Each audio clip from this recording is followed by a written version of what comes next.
Have you ever thought about opening your own mobile cart or kiosk business? Maybe the facility you manage could establish new revenue by adding coffee, food, or retail services. Cart King International can be the answer to your needs. Cart King is a North American designer and manufacturer of the finest mobile coffee, food, and retail carts and kiosks. Cart King has been working with clients and corporations across North America for 20 years, providing innovative designs, custom manufacturing, and timely delivery. Carts and kiosks are fun, and so are the dozens of designs on our website. Please visit us today at www.cart-king.com or just call us at 1-877-986-7771 and get your sales rolling. If you find yourself in need of legal representation, it can be a very stressful time in your life. In my career, I have dealt with thousands of lawyers, I've dealt with thousands of law firms, and I can confidently recommend to you Keith M. Davidson at kmdlaw.com. Available 24 hours, 7 days a week. Just log into kmdlaw.com. That's kmdlaw.com. Or you can call toll-free 833-4KMD-LAW. That's 833-4KMD-LAW. Personal injury, wrongful death, STDs, sexual assault, car accidents. They handle it all efficiently and professionally. It doesn't matter how imposing the opposition may be, because the team at kmdlaw.com are battle-tested and fierce. They will not stop until justice prevails. Go to kmdlaw.com or call toll-free 833-4KMD-LAW. If you're in for the fight of your life, stop screwing around and contact KMD Law. PureSoapFlakes.com, 218-568-2525. Have you ever heard of Castile Soap? Pure Soap Flake Company handcrafts fine soap bars, laundry powder, and concentrated soap flakes using organic vegetable oils from their northern Minnesota facility.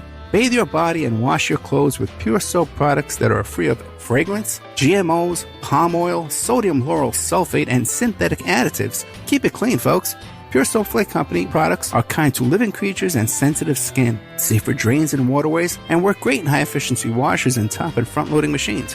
They have a little promotion going on. Contact them to order some soap. Mention the Opperman Report. You're going to get a free gift. They're going to send a little extra soap, travel size, soap bars and laundry soap, cleaning soap flakes. I've been using that stuff all day long today. Great stuff. Order today at puresoapflakes.com or give them a call, 218-568-2525, 218-568-2525.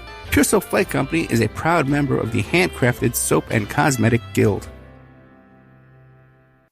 The Opperman Report is brought to you by Aquadam.net. You can give them a call at 707-764-2119. A flooded home is never easy to deal with. You're left with the mess to clean up, the insurance companies to deal with, and not to mention all the memories, the precious memories that are lost in the flood. You can never replace those. And Aquadam can be a tool in your arsenal to protect your home and property from the floodwaters. The cofferdam is filled with water to control water and is reusable as long as it's taken care of. It can protect your home or business from rising floodwaters like a dam, but without the beavers. It can also be used in construction. If you need an area to be dewatered, an Aquadam can do the job. An Aquadam was used at SeaWorld in Orlando for the Mako roller coaster ride during the coaster's construction by dewatering the work area. An Aquadam is now dewatering the work area at San Antonio SeaWorld for their newest roller coaster ride. An Aquadam has been used in many construction projects all around the U.S. and all around the world. Now give Aquadam a call, 707-764-2119. You can look them up online at aquadam.net. You can find them on Facebook at Aquadam Inc. You call them up, you email them, you tell them Ed Opperman sent you, and they're going to take 10% off the price. Aquadam.net, 707-764-2119.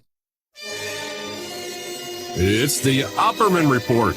And now, here is investigator Ed Opperman. Okay, welcome to the Opperman Report. I'm your host, private investigator Ed Opperman. You can find me at Opperman Investigations and Digital Forensic Consulting by emailing me at oppermaninvestigations@gmail.com, or you can go to my website, emailrevealer.com. If you like our show, we'd love you to get your support at our Patreon. Put up brand new content every month on Patreon constantly. Just yesterday I uploaded a whole bunch of court documents, that lawsuit against the with the Smartmatic lawsuit. We put that up. Those brand new pictures of Jeffrey Epstein, we got them before anybody else, and put that up there at our Opperman Report Patreon. Our archives you can always find for free. You go to Spreaker.com, you go there, and there's a chat room, and there's also, what do you call it? So you get an email notification anytime we put up new content. Our guest today is a returning guest. As a matter of fact, you could find our first interview on Patreon that we did about a few months back. He's the author of the book, J. Michael Bennet, and he's the author of the book, Two Masters and Two Gospels, Volume 1, The Teachings of Jesus and the Leaven of the Pharisees in Talk Radio and Cable News. Now, you can find this book at MikeBennettBooks.com, also Amazon.com, of course. His website is FutureQuake.com, and he's working on his blog series that he's very proud of at Two Spies Report on WordPress.com. Lost Causes Revisited. Mr. J. Michael Bennet, are you there? Yes, sir. And thanks again for having me back. I hope I didn't bore your listeners to death a few months ago. And you're sure a man of your word. You said you'd have me back in a couple months. And you're one of these people who follow up. You're a rare commodity. Oh, thank you. Well, it just has to be long enough that I don't remember, that I'm all, I forget who you are and I call you back. Well, it's not like anything's going on in the world since we've talked. I mean, it's not like anybody's tried to overthrow our government or anything like that. So that's so true. No, been a pretty boring couple months. By the way, do you like to be called J. Michael Bennet or what is it, John Michael Bennet? Actually, I'm a Joseph Michael, but I go by Mike, so Mike's fine. Gotcha. Now, in the description of your book, right, it says, why do American Christians today oppose the values of Jesus? Explain to us what you mean by that. Sure. And by the way, this is not a discussion, be it in the book or just the topic, that is just of value to Christians, because it helps people who are not into that scene to help understand why they're doing some pretty bizarre stuff these days, okay? 'Cause I'm a practicing Christian myself, but I will confess to you that I feel very alienated, just to be upfront with the listeners, from a lot of the stuff that I see going on here in the Bible Belt where I was raised, and, very much in a religious right kind of background that I have been raised in my entire life and taught some really wonderful things that I believe are true. But there's a lot of cultural stuff that's really coming to a head right now, even since I wrote this book. And so even people who aren't Christians, I think it'll be interesting for what I show them, the hard data in my book, on how people got misled and who were the people and their motives financially for people to believe something inconsistent with what these, quote, Bible-believing Christians say is in their Bibles. And I'm one who's been in that camp, so I feel qualified to talk about it. But what triggered all this, and I don't want to beat a dead horse from our last interview because we stayed so much in philosophical underpinnings that we didn't get into the meat of the data. But in general, over the years since I was in the last stages of doing the Future Quake show, up until this long time underground writing a bunch of book manuscripts, and now I'm starting to release them, I started sensing a darkness and a coldness out of the warmth of the people here in the heartland, USA, where I've been raised, in Louisville, Kentucky, and growing up in Ohio as an adult, and then here in Nashville, Tennessee for the last 18 years.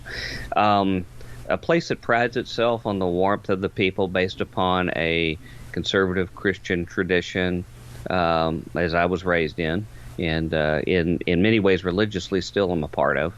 But I've seen this stridency and this coldness, and it really, if I would be fair, it was when I started really sensing some disturbing things, probably all the way back to 2010, 2011. Not that there wasn't problems going back to the time of my youth and before, but there was this big amp up when things started really getting weird over the whole anti-Sharia movement. Right. Because Middle Tennessee here became ground zero of the battle. It was almost like the walls of Constantinople, in an earlier holy war, where people flocked, the warriors and crusaders flocked from everywhere. Well, they came here because of some Islamic center being built in a college town outside of Nashville, Murfreesboro. But what I found is I started investing the time to try to study the background of all these religious celebrities who were coming into town. I hadn't heard much of a lot of them, but they were well known and very influential.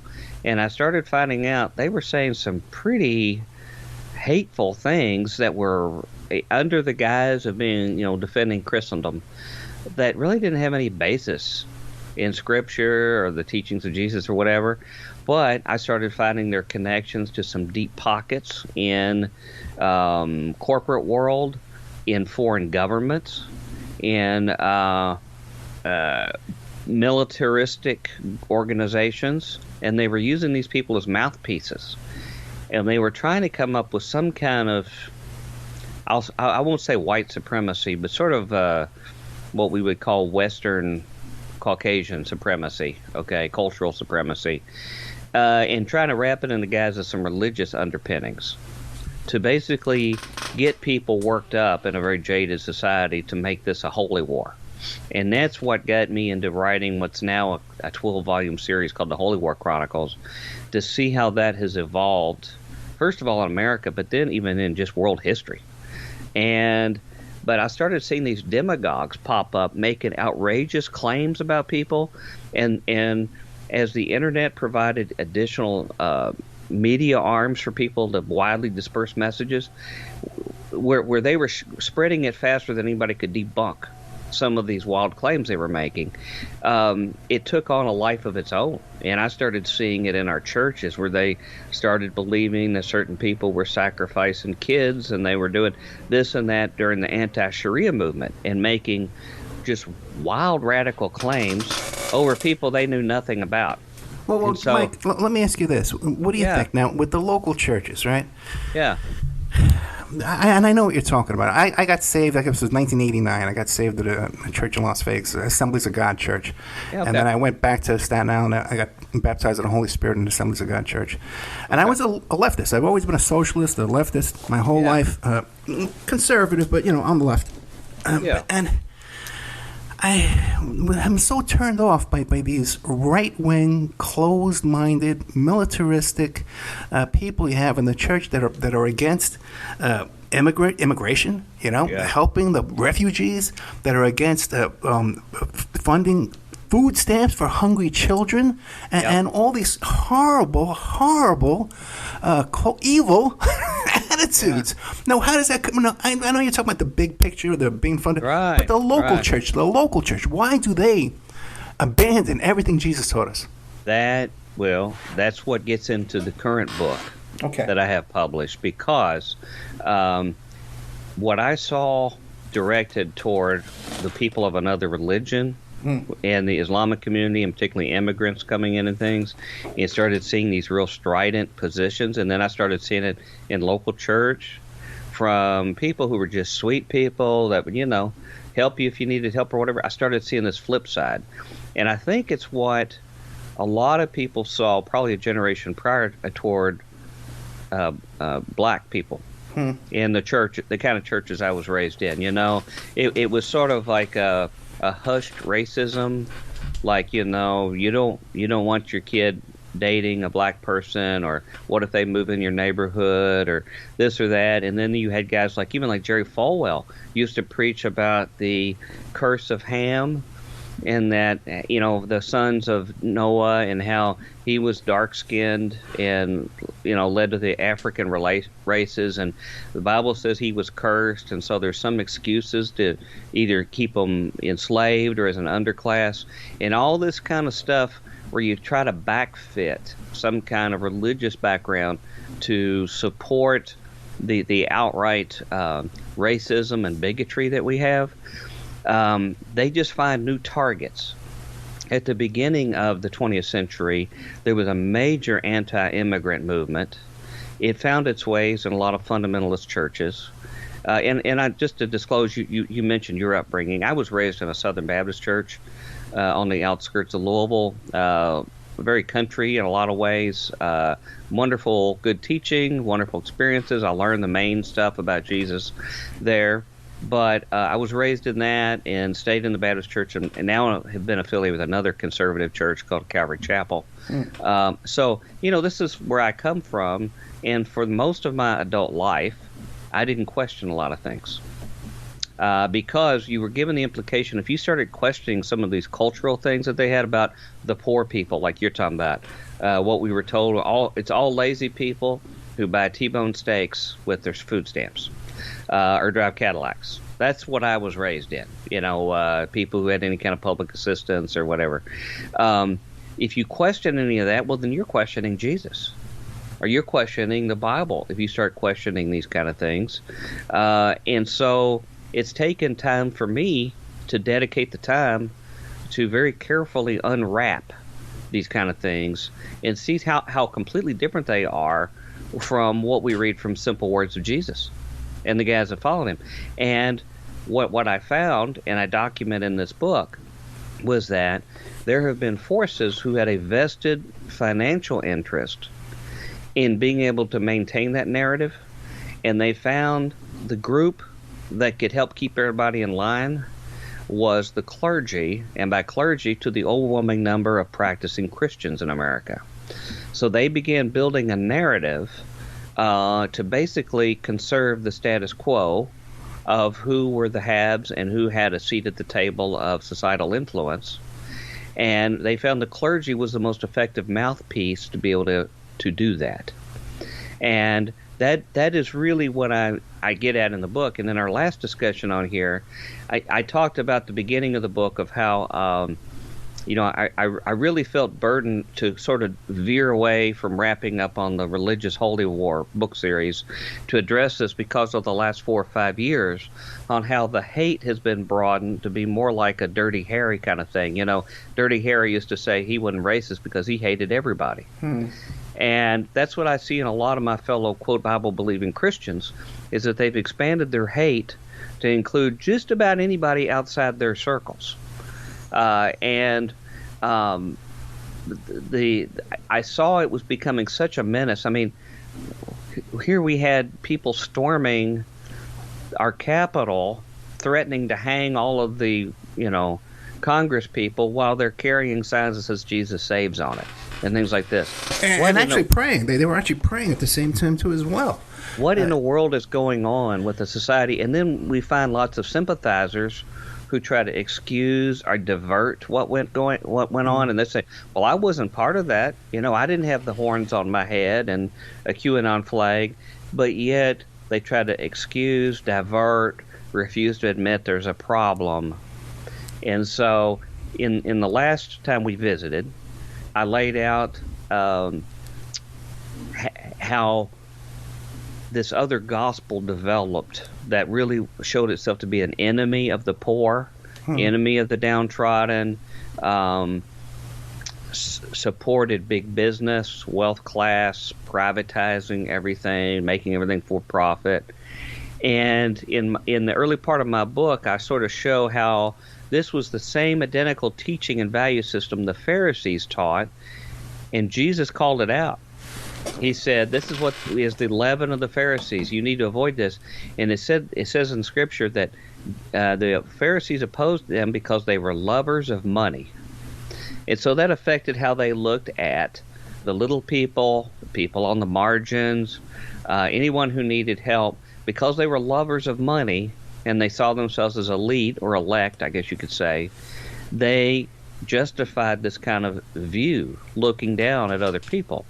And I take about 30 hot-button issues, the kind of issues we debate in the public sector today, and I compare what Jesus and the apostles wrote on it and then what you hear on talk radio and cable news. And it turns out there's almost no overlap at all. And one of the points I make in my book about media saturation in our minds is that if you think about it, let's say you're one of these few people that go to a decent church that actually has Bible teaching, and on a good Sunday, they may actually come and teach about the Sermon on the Mount or what the teachings were of Jesus, when he walked the earth on a best Sunday. Okay, and you might get 20 minutes of that. And some of the people may be half asleep or their mind's wandering or whatever. They're sitting there because their spouse drug them there. The rest of the week, they get up, they go have their 30 to 45-minute commute. They turn on talk radio, and they hear a vastly different gospel about what the status is of the poor or the immigrant, the alien, as the Bible calls them, the stranger is the term used, how we are to look at them and what their motives and what God thinks about them. They'll talk about that for 45 minutes.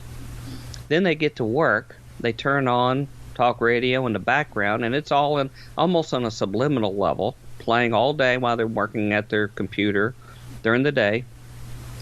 Then they get back in their car, have another 45-minute commute, listening to the same mindset. Then they get home, fix dinner, turn on cable news, and watch the same thing while they're eating their news until they drift off to sleep. Get up the next day, repeat it 5-6 days a week, and even on Sunday morning before they go to church, they turn on the the news talk cable TV before they head off to church. Hear the same mindset. So you've got 20 minutes at best a week versus hours and hours during the week of a totally different perspective from the Bible. Now, you know enough about brainwashing. And also at the same time, too, those same radio hosts are calling themselves conservative Christians. Oh, conservative. Yeah. Oh, yeah, and they'll say praise Jesus. Oh, yeah. Oh, praise Jesus, and they'll have their favorite Christian leader on who will reinforce everything they say. Exactly. And so by sheer saturation, that's why, and this is what triggered me to write the book, was that I started noticing when I talked to fellow Christians about the public issues of the day that were controversial, and we debated, what was the best remedies and how to address them. They were not quoting Scripture. Right. They were not quoting what Jesus said. What they were quoting, I noticed, were talking points that I had heard on talk radio or cable news. And like the very week they started saturating the media, and what happens is, if people don't know, you have a savvy audience, but what happens is there are either literal or figurative memos that go out that have certain buzzwords and phrases that go out to these media outlets, and they say, push this. Here's how you want to frame the narrative, how you push, and they send it to their favorite big media outlets, whether it's Rush or Sean Hannity or these other ones. And so they all simultaneously start using certain terms and words to frame the debate or to frame the opposition. Well, what I was finding is my Christian friends were using those exact terms almost immediately, never citing what Jesus said or what the people who they say they follow. Now, again, this is not an indictment of your listeners who are not conservative Christians. I'm just trying to explain to them what got in these people's heads and how they were targeted. I'm not excusing them either, but they were targeted. And in about one page, the key turning point in my book is page 168. And that's when I get into giving the history I found of how they hit on this. The vested interest has figured out how to use this particular system and put huge amounts of money through key figures to start building a whole alternative gospel, I call it, on how to look at everyone in the world and all the issues of the world, and carefully, piece by piece, basically brainwashed people who are professing believers, which are a very, very large part of our society today. Mike, when I first I grew up in a Catholic church, okay? And again, too, when I moved to Staten Island, a right-wing racist Catholic church. I came from the Bronx to Staten Island. Got it. And then I, got saved as an adult, right? And I sincerely repented. And there were certain behaviors I was indulging in, sexual behaviors and alcohol and things that you need to have a more conservative lifestyle, right? So you say, well, you almost think you have to be this kind of conservative. It's almost mandatory to identify yourself as a conservative in order to be considered a Christian. But there are things that I guess the liberals or the Democrats or whatever the other side do promote, like homosexuality and abortion and stuff like that, that could be, I have my own opinions on that, but could be considered that, well, this is anti-Christianity. Right. Especially the homosexuality part. That's pretty straightforward. There are scriptures but against all sexual immorality, not just the homosexual immorality, all sexual, and against obesity and drunkenness, which goes on all over the place with these pastors. How many fat pastors you see? Most of them are fat. Most of them are glutton and obese. But what do you land on the issue of abortion? And that seems to be a real litmus test for the right-wing Christian. What is your opinion of the Bible says about abortion? Well, I would be classified as a pro-life person because I value human life. And particularly, I think a lot of this is the framework and the priorities you derive. And do you have the same priorities that the Bible has as priorities? The Bible puts an emphasis on who are the most vulnerable and protecting the most vulnerable. That is a hallmark of people who think like God thinks. So little babies are obviously going to fall into that category. But, you immediately diverted from the narrative of my book. And actually, I don't even mention that because it's such a hot potato that I didn't want to lose the reader yet in the remainder of the book, because people have a hard time rationally and carefully thinking about that issue because they've been so emotionally conditioned really since the late 1970s. And there was a reason behind that too, just like there was in the other financial things that I talk about in my book.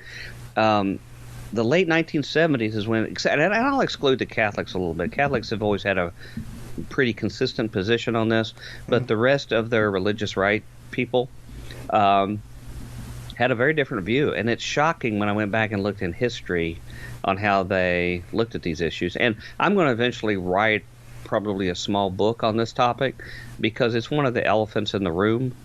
And it's something, you can avoid it to try not to split people, but it's something that's got to be resolved, and people of faith need to resolve and be very open-minded in understanding what the mind of God is on things. But what I was going to say, in the late 70s, there was sort of an about-face in the religious right on this issue. One thing I was shocked with, the Southern Baptists, who are considered to be probably the largest segment of flag bearers of conservative Christianity, where I was raised, right after Roe v. Wade passed, I was shocked to find out that they issued an official proclamation from the Southern Baptist Convention endorsing Roe v. Wade. They actually said that they thought that it was proper and appropriate, and fellow other conservative Christians said the same thing.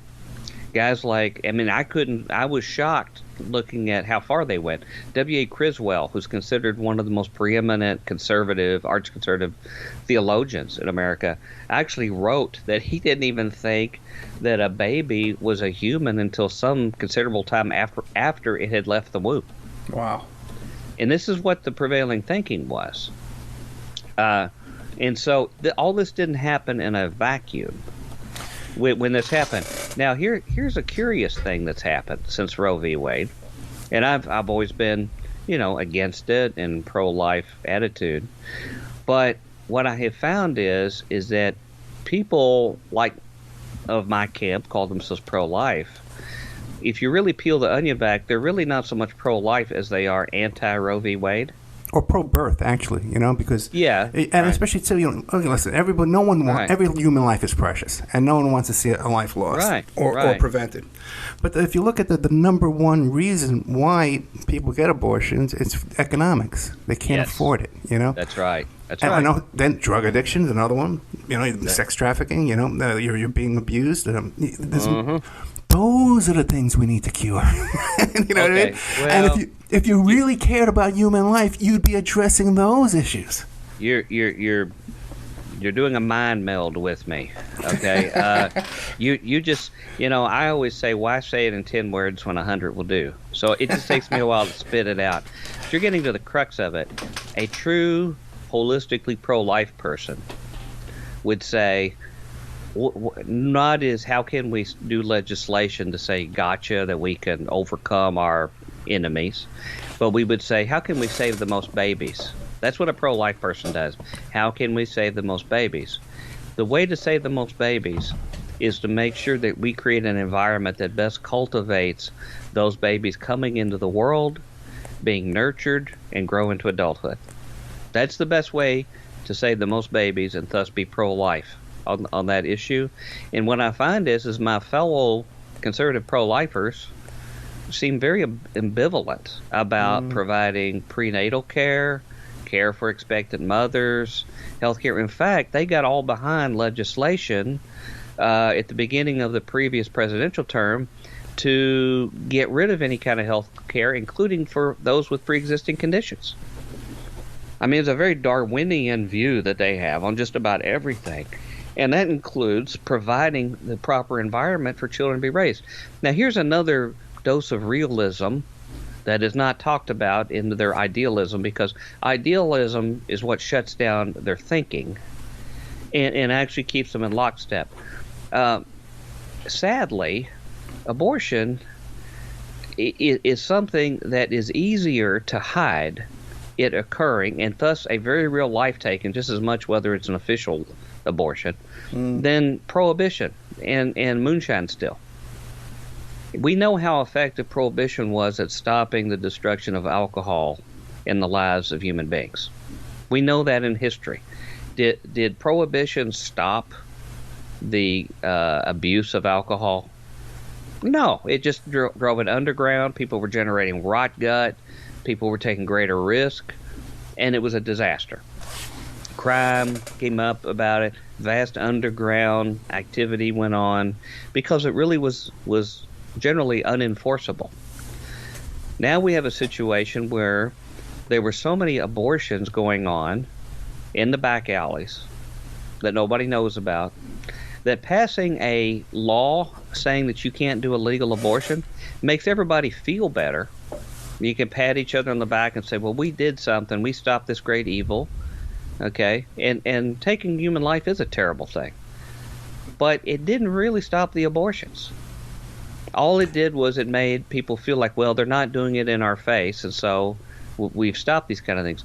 The irony is that today, as we speak, there are less abortions going on now under Roe v. Wade than before it passed. Really? I'm talking about in doctor's offices. I'm talking about official abortions. Official abortions are less now than before it was passed. Yeah, Mike, too. And there's a reason why, if I can just add this one thought.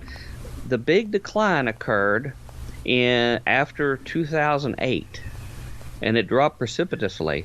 And that was the same time as when expectant mothers started getting health coverage and assistance, and the abortion rate plummeted at this point. So the data, and I have collected that data and got it from multiple sources. I suggest the skeptical listener to do their own due diligence on it. But the data tells you the story. It's and the same people will tell you they want to close down Planned Parenthood, which is providing these kind of services. Well, now the Catholic community has a far-reaching opinion that part of taking life is even stopping contraception. Right. And I respect the fact that they're consistent in that. I respect them in that. But even then, they use roundabout ways to skin the cat the same way, with rhythm method or other kind of means. And so you could say that they're just using other means, non-chemical means, to go around this whole argument of God wanting us to procreate a lot. If you can manually resist cohabitation, and by their argument of getting in the way of God's cohabiting, and procreating the earth, you could actually, by that argument, stop that procreating just as much that way as you could by chemical means.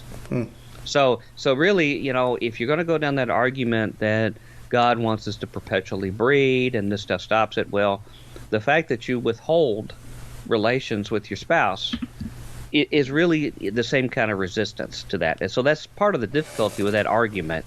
But as far as on the, for those who don't have that belief in conservative Christians, they fight tooth and nail against contraception as well, too.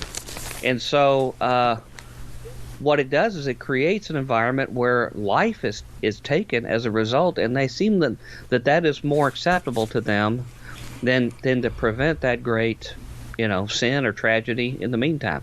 So that diverts away from my book, but since you asked me the question, probably lost about 2/3 of the audience with that. But no, I don't think so. But we have to take a commercial break anyway, so maybe they'll come back.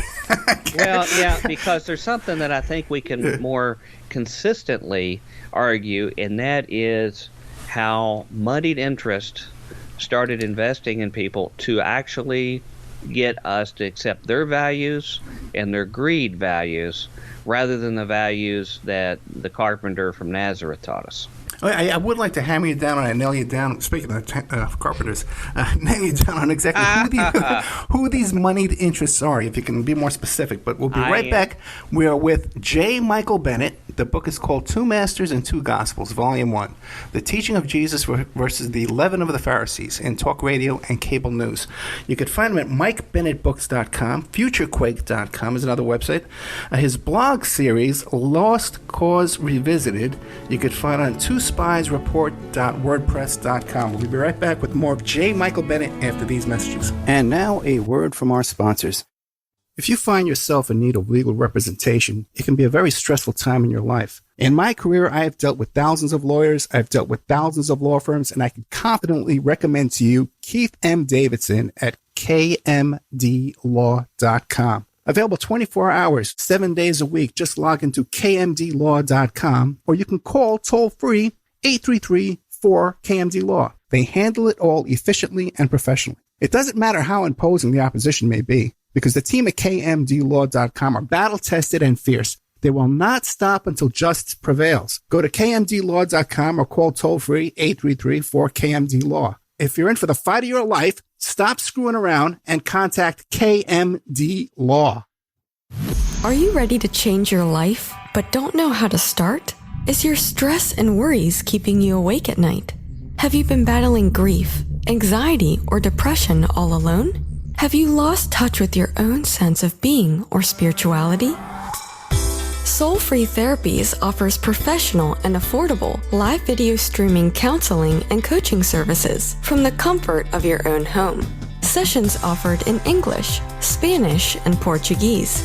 Go to our website at www.soul-free.com and book your first session today. The Opperman Report is brought to you by Aquadam.net. You can give them a call at 707-764-2119. A flooded home is never easy to deal with. You're left with the mess to clean up, the insurance companies to deal with, and not to mention all the memories, the precious memories that are lost in the flood. You can never replace those. And Aquadam can be a tool in your arsenal to protect your home and property from the floodwaters. The cofferdam is filled with water to control water and is reusable as long as it's taken care of. It can protect your home or business from rising floodwaters like a dam, but without the beavers. It can also be used in construction. If you need an area to be dewatered, an Aquadam can do the job. An Aquadam was used at SeaWorld in Orlando for the Mako roller coaster ride during the coaster's construction by dewatering the work area. An Aquadam is now dewatering the work area at San Antonio SeaWorld for their newest roller coaster ride. An Aquadam has been used in many construction projects all around the U.S. and all around the world. Now give Aquadam a call, 707-764-2119. You can look them up online at aquadam.net. You can find them on Facebook at Aquadam Inc. You call them up, you email them, you tell them Ed Opperman sent you, and they're going to take 10% off the price. Aquadam.net, 707-764-2119. PureSoapFlakes.com, 218-568-2525. Have you ever heard of Castile Soap? Pure Soap Flake Company handcrafts fine soap bars, laundry powder, and concentrated soap flakes using organic vegetable oils from their northern Minnesota facility. Bathe your body and wash your clothes with Pure Soap products that are free of fragrance, GMOs, palm oil, sodium lauryl sulfate, and synthetic additives. Keep it clean, folks. Pure Soap Flake Company products are kind to living creatures and sensitive skin, safe for drains and waterways, and work great in high-efficiency washers and top and front-loading machines.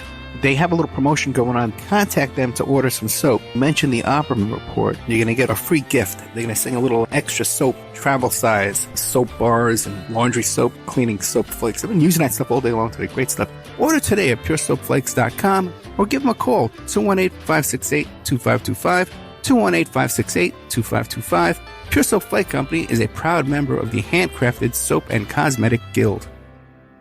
It's the Opperman Report. And now, here is investigator Ed Opperman. Okay, welcome back to the Opperman Report. I'm your host, Private Investigator Ed Opperman, here with J. Michael Bennet, Two Masters and Two Gospels, Volume 1, The Teaching of Jesus versus the Leaven of the Pharisees. You can find him at MikeBennettBooks.com, futurequake.com, and his blog series Lost Cause Revisited at Two Spies Report on WordPress.com. Now, I said I was going to nail you down there, Mr. Bennett. Name some names. Tell us who's funding this stuff. Go ahead. You're the guy who throws the grenade under the tent with the abortion issue and the other broadest.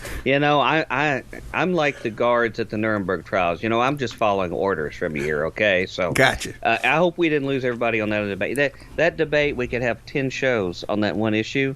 But getting back to this one issue about the financial business interest who decided to invest in targeting the clergy, which started around 1940. The normal audience that I talk to in my books and target are conservative Christians who are highly skeptical of what I share with them. And so they are in extreme disbelief, and that's why I have to very, very carefully document the people that I mention. And the whole concept is repugnant to them, that they could have been hoodwinked, or their parents, or their ministers, or the ministers that taught them. And so to be able to get them to understand even the potential that they could have been hoodwinked in these kind of things, I give them another example in the beginning of my historical section of my book, in that how the main elements of our belief in America's divine destiny, that we were set up by God, America is a special nation to do a special mission in the world, that you hear a lot of this stuff taught not only in our churches and media, but like David Barton sort of made a cottage industry out of it, very lucrative. This stuff really started growing. Like, for example, Ronald Reagan made a big part of this, talking about America's divine destiny. One of these famous stories that he tells that nobody, until somebody later, investigative journalists, found out where he got this information. He was famous in his speeches about telling a story about how when they couldn't get the Constitution settled and get it all, finished up, and there was major debate, there was this mysterious figure that showed up in the sealed room, and this mysterious figure suddenly provided the narrative that united everybody, and once they'd all signed the document, then he disappeared. And it was a very inspirational talk. Everybody loved it. Well, he got that from Manly P. Hall, who was like one of the most noted occult teachers in Southern California back in the 20s and 30s. That has written an occult treatise about the secret destiny of America, and had written a lot of it, but none of it was remotely Christian at all. In fact, it was mostly anti-Christian in these writings. And a lot of people don't know that Ronald Reagan, the beloved figure he was really deep into astrology. Not just having Gene Dixon into the White House, but actually when he was inaugurated and took the oath to be governor of California, he insisted on taking the oath at midnight, which seems a little weird. Most politicians don't take their oaths at midnight. And the reason why was that the astrological charts that had been done for him and Nancy dictated that midnight was the best time that the stars would be in alignment for him to have a successful term. And this influenced a lot of the decisions he made later in his term. And a lot of Christians would just be greatly incensed to even consider the fact that these influences would be there. But this whole idea of divine destiny, and we can see in some measure there is a historical precedent, because the Puritans came over armed with a Calvinistic view of election, that they were the elect. And they even wrote at the time that they believed that they were the new nation of Israel, that were going to the promised land, except it was the New World. So they adopted the whole narrative of the Hebrews that came into Canaan, and they classified the Indians as Canaanites or Amalekites. And these were the people that in the Bible were instructed to be eradicated and destroyed without mercy. And so by doing that, they not only propped up their own election of who they were, but justified, like when they immolated all the Pequot Indians, they took the women and children, walled them up in a fort and burned it down. And they declared the first declaration of Thanksgiving, state Thanksgiving, because the smell of the burning flesh, according to the I think Bradford, the head of the Massachusetts Bay Colony, he said their burning flesh was a sweet savor unto the Lord.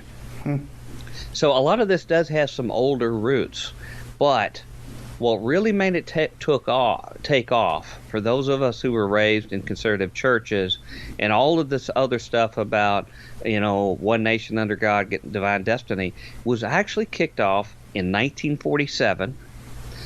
And the reason why it was kicked off by President Truman was that the studies that they had done with the think tanks at the end of World War II and the beginning of the Cold War was they were actually afraid that the American public were actually going to find communism somewhat attractive, because a lot of the working class people evidently had disputes with labor, violent disputes with the Rockefellers and others. There had been a great inequity in income throughout the industrial age, Gilded Age, much of the West, particularly in the United States, all the robber baron era and stuff. And so they sensed some discontent in America. We're not taught that now. That's sort of been swept under the rug. But they were so worried that they were going to find communism attractive that they made a declaration that they had to make the Cold War with the capitalism against the communism a holy war, a religious-fueled holy war. Because since America was such a religious, at least fairly religious society, if they could emphasize the atheism of what we see in the Bolshevik version of communism, if they could emphasize that, they can make it a holy war and make them resist some of these things that they may have thought were temptations. So what they did was, in May 1947, they had a key event at the White House. They brought in all of the groups from the new propaganda outfits, the new security state, OSS converting into the CIA. 1947 was the time the CIA was set up, as well as Department of Defense. But they brought in these key figures, but also CEOs of the major companies who had worked with them during World War II to sort of, in a weird sense, almost run America like it was a centralized state like Russia during the war. And figures like the head of General Motors, who I go in detail here, were largely running our economy. And they were not allowing collective bargaining for salaries. They were price fixing everything. They were doing everything the communists did, and these CEO figures were running it. They brought these guys in and keeping all the profits too. Right, exactly. I mean, DuPont made all their money basically off of, in the early days of World War I and later World War II on selling explosives on both sides. Mm-hmm. But what they formed is a group called the American Heritage Foundation. And what they proposed was to try to invigorate a generic faith, or what you call civil religion, into the public square to try to win a Cold War propaganda and psychological conflict. So that kicked off all sorts of things that we now, many of us assume, go back to the beginning of our nation. This whole concept of Washington bowing his knee in the snow at Valley Forge, the whole theme of "In God We Trust," that we see on everything from our coins around us to stamps to everything else. All of this was birthed by these CEOs and these CIA and other propaganda figures from that board meeting and subsequent meetings afterwards. And what they wrote in their documents was that they were to use religion for psychological warfare against enemy nations to dishearten and control hearts and minds, and develop what they called a blueprint for spiritual mobilization. Now, they released a document. Oh, in another group that they used, have you ever heard of the Advertising Council? Yeah, they run a lot of commercials on TV. Yeah. A lot of it's, good public stuff. But it was originally called the War Advertising Council. And this was all run by Madison Avenue to support the war effort. They dropped the war part afterwards, but it was all what helped Wall Street and also helped do the war, dual objectives. But this document that they released after 15 months was called One Nation Under God. And that was a term that they invented that they wanted to start cementing on the minds of Americans. And they say in there that because of the Cold War, that there was, quote, the need to weld religion to democracy, unquote. And partly what they were going to start doing and spend considerable money doing is to, quote, make public comparisons between the Bible and America's most revered national documents. And President Eisenhower adopted this as well, too. You know, he was sort of funny about religion, too. He was raised a Jehovah's Witness. Really? Yeah. But his advisors told him when he was elected that if he was going to sell this message, he needed to join a regular church. So he had the, I guess, first and only baptism of a sitting president in history in the National Presbyterian Church. And he did this, you know, in a public way to sort of support this. You know, he was quoted as saying that for democracy to work, it had to be based on religion. And, quote, he didn't care what it was. Now, that's how important the fundamental tenets of the faith are. And what they did was they soon thereafter, through Congress, they began printing "In God We Trust" on stamps, cancel letters. They took the Pledge of Allegiance, which was used selectively. And, you know, ironically, I don't know if you know where that came from. It came from a gentleman by the name of Francis Bellamy, who was a Southern Baptist, but he was also, he was a Baptist, but he was also a socialist. He wrote the book, Jesus is a Socialist. But the Pledge of Allegiance, originally, it used to have a straight arm salute, where your palms down, but it was a fixed arm straight ahead toward the flag. Looked like the Nazi salute, only it was the hand was turned differently. But they added "Under God" to that in 1954. It was part of this same program. They didn't really disclose to the public, but they made documents basically saying about the Christian roots of Christianity, and Congress paid for and printed 681,000 of them to dispense to the public for this religious indoctrination. Mike, let me ask you this, because we've only got about 3 minutes left. Oh, my, we're just getting started. I know, man. We're going to have you back. We haven't even talked about how they plan to make everybody go through universal military training, including hours and hours of spiritual training, to make holy warriors out of all of us. We're going to come back, but also, too, you said you had some stuff, but there was a UFO cult as well and some other people involved? Well, what we're going to find out in this book, if you would be so gracious as to have me back, is that when I begin showing how the National Association of Businesses and the U.S. Chamber of Commerce got with the first prosperity gospel preacher, James Fifield Jr., back in just after 1940, to start building a Christian media empire to target clergy with a pro-business message that made government evil, satanic enemy, that made pensions bad, old age pensions, any kind of public assistance. You get the routine. When they started doing that, these documents they were sending out, including paying clergy in America to preach these sermons, they were also giving them religious training. And the gurus that I will show in here are some guys that were the most influential people in American history, and almost no one knows. And they're not even Americans. But they actually were the ones that started the LSD movement in corporate America in the 1950s, where a large segment of our CEOs, the most powerful in America, were taking LSD in the 1950s. They started the first UFO cult religions around 1950. And the whole paranormal and what we would call New Age community was started by these same figures who were writing and teaching our conservative clergy these other hyper-libertarian values of turning their back on the poor and needy and the people that were different. It's affected even 12-step programs, and it's a story that, to my knowledge, has not really been fully told until this book, and I would love to give details if you'll have me back. We will have you back, and if people ever wondered why we have a history channel that has 24/7 ancient alien UFO stuff that's owned by Rupert Murdoch, okay? Because Rupert Murdoch is pushing his stuff down your throat, and he's not your friend. The guest today is J. Michael Bennet. Two Masters and Two Gospels, Volume 1, The Teaching of Jesus versus the Leaven of the Pharisees in Talk Radio and Cable News. I really encourage people to get this book.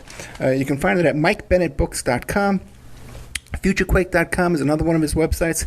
And he's got a blog series, Lost Cause Revisited, at Two Spies Report at WordPress.com. J. Michael Bennet, thank you so much. Please have me back, because there's a lot of details I want to talk about the psychological operations that was done at tremendous expense, household names doing it, totally framed how we're thinking, and until we know this, we can't break free of it. Excellent. I look forward to it. Thank you, Michael. Okay. And now a word from our sponsors, emailrevealer.com. People ask me all the time, hey Ed, are you still a private investigator? I sure am. Go to emailrevealer.com. We handle adoption investigations, infidelity investigations, where you give us your spouse's email address. We trace it back to online dating websites, catch them cheating online. Email tracing, locate or identify somebody from as little as an anonymous email address. Someone owe you money? Back child support? We can find that deadbeat, locate his hidden assets, locate his hidden bank accounts, find his current place of employment, and even assist you in obtaining a judgment and recover that judgment for you. Emailrevealer.com, digital forensics, computer forensics, cell phone forensics, recover deleted text messages, create a report that you can use in court. Emailrevealer.com, 800-572-9762.